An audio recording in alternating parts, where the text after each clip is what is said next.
자, 그래서 어쨌거나 이런 그 절대적인 그 완벽한 합의 맞았던 적이 없어요. 이때까지 한 번도 없어요. 제 기억엔. 그런데 윤석열 대통령 때 이게 합의 맞은 거예요. 그래서 윤석열 시대 및 그 이후의 한미 관계는 지금까지는 다릅니다. 일단 한미 관계에서 한국이 가지고 있는 유전자적 본성이 있어요. 첫째는 2000년 동안 정체성 게임을 해왔잖아요. 우리는 중국을 상대화시키고 중국과 줄다리기를 하는 그런 민족이에요. 두 번째는 한국의 국가 형성, 현대 한국의 국민의 형성 자체가 반공으로 시작했잖아요. 6.25 전쟁에 대한, 6.25 남침에 대한 저항으로 시작했기 때문에 반전체주의라고요. 그러니까 미국이 반중과 반전체주의 성격을 명확히 하면 한국과는 굉장히 편해져요. 미국이 반중 반전체주의 색채가 강렬한 시기에는 전방위적으로 한국에 커다란 도움이 되는 굉장히 긍정적인 관계예요. 트루만 초기, 트루만 때, 레이간 때. 그런데 미국이 친중 혹은 타락 글로벌리즘으로 전락을 하게 되면 한국 내부에 이제 모든 오염, 침투, 고름이 축적이 되는데 그게 짧게 잡아서 30년 된 거예요. 그러다가 2022년 우크라 전쟁 이후에야 미국뿐 아니라 서방 전체가 반중, 가치지향 글로벌리즘으로 도는 거예요. 그리고 이때가 되니까 한국의 국력과 국격은 이미 서방 6개 나라 중에 하나 들어가면 서방 6국이에요. 제가 보면 미, 영, 독, 일, 프, 한 정도 돼요. 영국보다도 셀 수 있어요. 이게 지금 사실은 조금 지나면. 그러니까 이게 살벌한 거죠. 한국 정치가 이제 30년 이제 동안 30년 혹은 50년 묵은 고름과 오염을 벗으면 서방 3국 될 수 있어요. 서방 핵심 3국 미, 영, 한. 독일과 일본은 몸집이 크던 말던 간에 이 코어에 안 들어오죠. 한국이 코어에 들어갈 수 있다고요. 오커스 코어에. 오커스가 오커코스 되는 수 있어요. 그렇습니다. 오커로스 되는 수 있어요. 오커스가 아니라 오커로스. 저는 그렇게 보고 있고요. 자, 그래서 이제 전체적으로 보면 트럼프 이제 원래 주제로 다시 돌아가 보자고요. 트럼프 고립주의 난세는 오지 않아요. 자, 이런 상태에서 조중동과 한호경은 트럼프 당선을 막 띄웠었어. 기억하실 거예요. 마치 트럼프가 되면은 뭐 한국이 무슨 핵 보유 강국이 될 수 있고 뭐 이런 식으로 띄웠다고. 내심은 고립주의 난세가 오길 바란 거죠. 고립주의 난세가 오면 미국이 헤매니까 미국과 한국 정부, 윤석열 정부 사이에 틈이 벌어지지. 그럼 조중동은 쐐기 게임을 할 수 있는 거고 또 가끔 친중도 하고 한호경은 종친 종북 게임을 할 수 있게 되죠. 그런데 7월 15일 날 벤스 지명 사건이 일어난 거 이게 굉장히 큰 사건이에요. 벤스는 이미 이번이 아니라 이미 지난 2월 달에 뮌헨 안보회의에서 미국은 앞으로 40년 동아시아에 집중해야 합니다를 얘기를 해요. 근데 동아시아라 그러면 미국, 한국, 일본, 대만밖에 없어요. 한번 들어보십시오. No, I don't think that we should pull out of NATO, and no, I don't think that we should abandon Europe, but yes, I think that we should pivot. The United States has to focus more on East Asia. That is going to be the future of American foreign policy for the next 40 years, and Europe has to wake up to that fact. 예, 이게 동아시아예요. 위키피디아 영어에서 찾아보세요. 영문 위키피디아로. 동아시아예요. 중국 빼고 나면, 몽고 빼고 나면 뭐 남아요? 북한 빼고 나면. 대만, 한국, 일본이에요. 셋 다 동아시아 유일의 서방 선진국이에요. 쟤들이 그렇게 분류하거든요. 서방 선진국으로 분류합니다.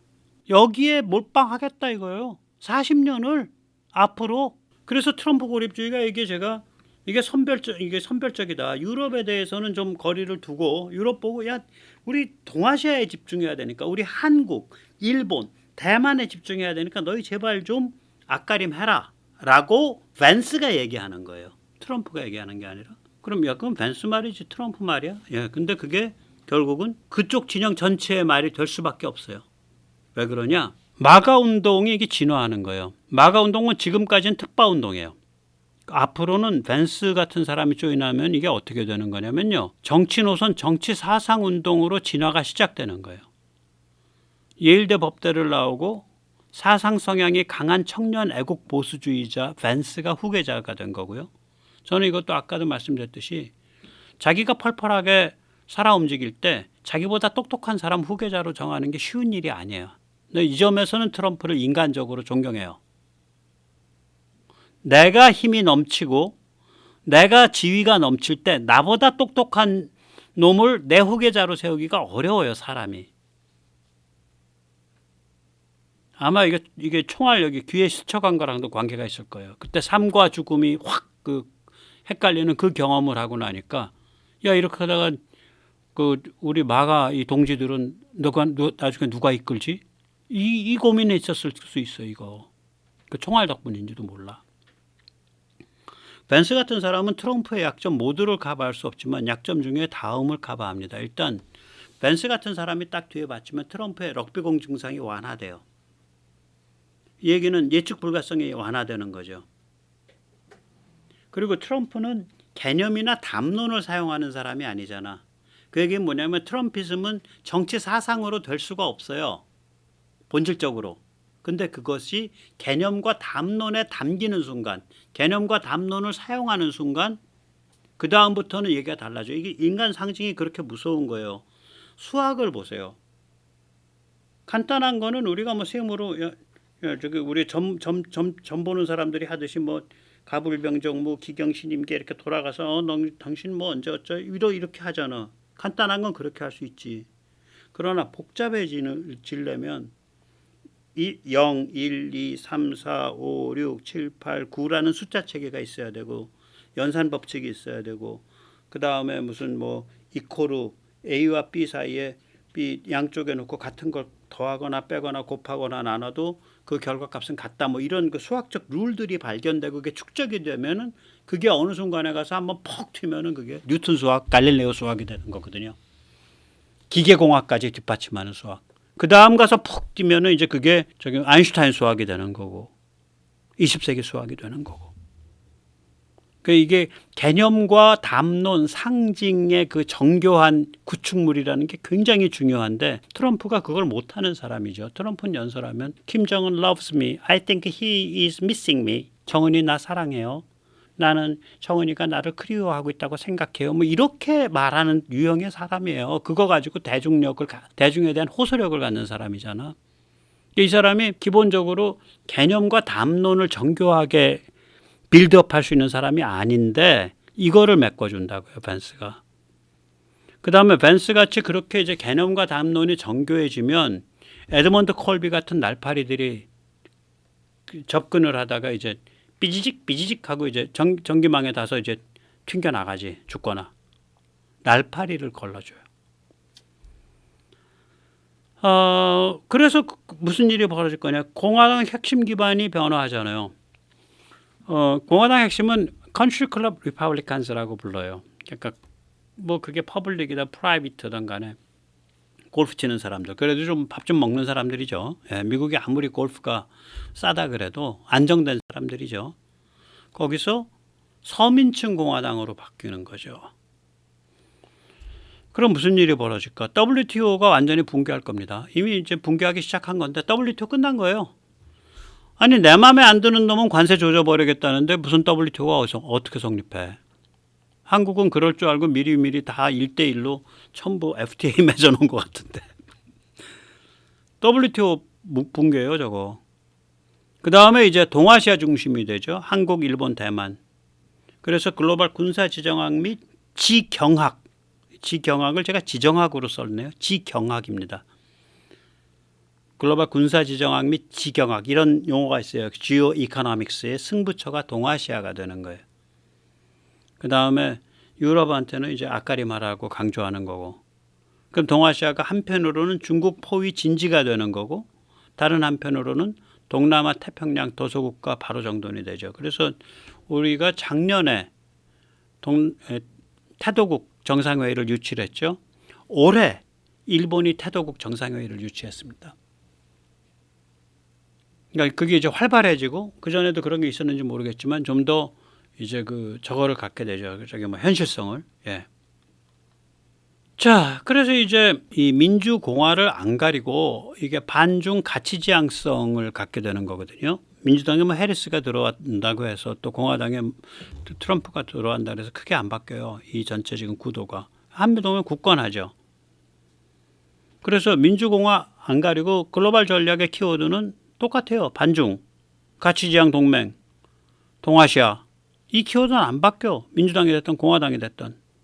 그 다음에 한국의 국력과 국경이 상승했어요.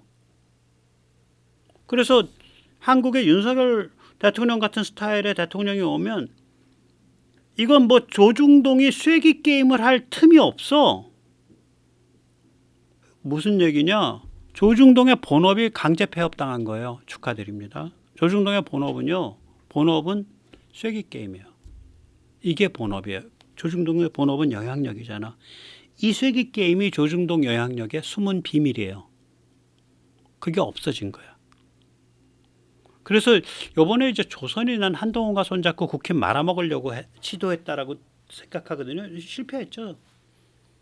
그러니까 억지로 이제 당대표까지는 됐는데 뭐 고생하셨습니다, 한동훈 씨. 근데 실제로는 실패한 거예요. 조선이 왜 저렇게 되면 이제 꼬리가 길어서 드러나잖아. 박정훈인가 뭔가 그 송파, 신머시기 그 저기 서초을, 그 다음에 유용원 다 조선 출신으로 3명이나 박아놓고 여의도 연구소 쪽 박아놓고 여기저기 다 손발라서 이게 다 박아놓잖아. 신발라가지고 한동훈이가 나서서 박아놓았다고 봐야죠. 한동훈 씨가. 그래서 그 사실은 타겟이 되는 일이거든요. 막 가는 말로요.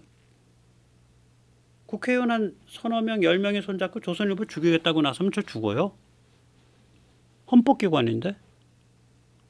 저렇게 꼬리가 길면 굉장히 부담스럽다고, 조선일보 자체도. 그래서 저는 한동훈이 앞으로 뭐 윤 대통령한테 많이 안 들이받을 거라고 봐요. 뭐라 그랬나 한동훈이가? 치열하게 소통하겠습니다. 제가 탄핵과 특검을 맡겠습니다. 뭐 그렇게 하세요. 이제 조선일보가 이제 그 내놨던 발톱 감추고 이제 꼬리싹 이제 접어놓고서 이제 얌전한 척 하는 거지. 일단 그렇게 처신해야 사니까 또. 저는 조선이 한동훈과 손잡고 국힘을 장악하려 시도했다라고 전 추정을 하고요. 이 추정대로 해석을 하면 조선의 이번 시도는 업종 변경입니다. 그러니까 그전에는 쐐기 게임을 통해서 영향력을 넓혀가던데 이제는 정당을 장악해서 영향력을 넓혀간다요. 만약에 제 추정이 맞다면 죽으려고 환장한 거죠. 아니 그 엄청난 중국, 친중, 종중 세력이 장악하지 못하고 있는 대한민국과 거대 정당인데 조선이 그걸 장악하려고 그래? 자, 그 다음에 한국 경제가 또 심상치 않아요. 그래서 윤 대통령은 앞으로 계속 지지율 오를 거고요. 왜 상당 수준까지는 오를 겁니다. 그리고 편안할 겁니다. 예, 그러니까 그냥 어깨 걸고 같이 이렇게 맞서 나가면 꼼짝 못 하는 거예요. 예, 조중동도 사고 못 치는 거고. 2023년이 고통스럽죠. 수출은 전년 대비 7.4% 감소했고요. 무역 수지는 99.7억 달러 적자죠. 2022년은 오히려 전반기 한 3, 4분기까지는 좋았어요. 2022년은. 2022년 하반기부터 꼬라박혀 갖고 2023년 내내 꼬라박힌 거예요. 그래서 근데 올해 들어서 이게 확 좋아졌죠. 그래서 수출은 전년 대비 9.1% 증가했고요. 그래서 3,348억 달러. 무역 수지는 6월 말까지 상반기에만 231억 달러 흑자입니다. 그리고 이제 윤석열 정부가 이건 올바른 배팅을 했죠. 추세가 이렇게 한다고 생각을 하니까 뭐 선거 때문에 그랬다고도 뭐 악담은 할 수 있는데 그 정도로 막무가내인 사람들은 아니고 경기가 이렇게 좋아질 거라고 보니까 그러면 세금이 거칠 거라고 보니까 예산 잡힌 세출을 상반기에 조기 집행했죠. 그래서 의무 지출을 제외한 가용 예산 560조 9천억 원 중에 65%인 350조 4천억 원을 상반기에 집행했습니다. 경기가 좋아지면 수출이 잘 되고 이제 낙수 효과가 일어나 가지고 서민이 좀 이제 그 생활인들이 숨을 좀 돌릴 수 있게 되거든요. 근데 그렇게 되기에는 시간이 너무 걸리니까 그렇게 일어나지만 정부가 먼저 그 세출을 조기 집행하면 그 낙수 효과가 미리 좀 당겨져서 좀 편편해지잖아. 이제 그걸 한 거예요. 그럼 결과적으로 뭐냐 이건 우크라 전쟁 이후 무시무시한 세계 경제 격변을 큰 타격 없이 극복해 나가고 있다는 걸 뜻하죠. 저는 올해 수출 아마 7천억 달러 넘을 수 있다고 봐요. 운이 좋으면 지금 무역협회 같은데 예측이 뭐 6,950억 달러 이렇게 나오니까 뭐 한 100억 달러 더 하면은 7천억 달러 넘기는 건데 지금 수출 상승세가 이렇기 때문에 이게 가능할 수 있다고 봅니다. 그러면 이제 무역 수지 흑자가 뭐 한 500억 달러 정도 되지 않겠냐? 600억 달러까지는 좀 힘들 거고 지금 상반기 때 230억 달러 했는데 원래 하반기에 좀 더 많이 하니까 500억 달러는 충분히 가지 않겠냐. 그럼 이제 뭐가 되냐면 이게 일본을 젖히고 수출 세계 5위가 돼요. 이 수출의 규모를 보면요. 일단 3조 달러대가 둘이에요. 미국하고 중국. 3조 달러가 넘습니다. 그건 체급이 달라. 그 다음에 인도는 오히려 7천억 달러대야. 그래서 한국이 따라잡을 수 있을 것 같죠? 아니죠. 예, 인구가 많은 데다가 경제 성장률이 가파르기 때문에 영원히 못 따라잡습니다. 결국은 인도도 뭐 2조 달러 대역, 1조 달러 대역으로 곧 넘어갈 거예요. 못 따라잡죠. 사이즈가 있는데 덩치가 다른데. 그럼 독일 따라잡을 수 있냐? 못 잡습니다. 당분간. 북한 자유화될 때까지 못 잡아요. 여기가 독일이요. 무려 1조 7천억 달러, 1조 6천억 달러 규모예요. 물론 독일 지금 요새 쪼그라들고 있어요. 수출.